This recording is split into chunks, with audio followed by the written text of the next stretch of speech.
Civil हस्पताल कोयटा में Congo से मुतासरा महकमे सेहत के मुलाजमीन की तादाद 16 हो चुकी है, जबकि यंग डॉक्टर्स बलोचिस्तान ने हुकूमती इक़दाम पर अदम इत्मीनान का इजहार कर दिया है। मज़ीद तफसीलात दानिश मुराद की इस रिपोर्ट में देखिए।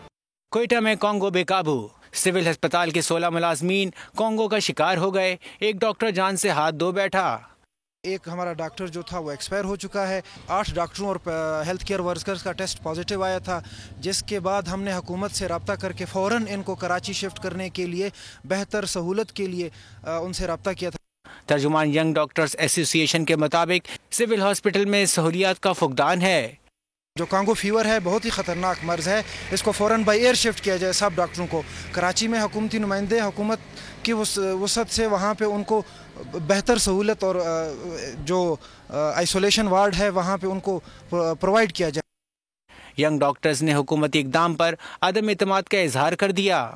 दूसरी जानिब सिविल अस्पताल के ट्रॉमा सेंटर में मरीजों की इयादत के लिए आने वालों पर पाबंदी लगा दी गई है, जबकि डॉक्टर्स के टेस्ट भी किए जा रहे हैं। कैमरामैन गुलाम मुर्तज़ा के साथ दानिश मुराद, बोल न्यूज़, कोयटा।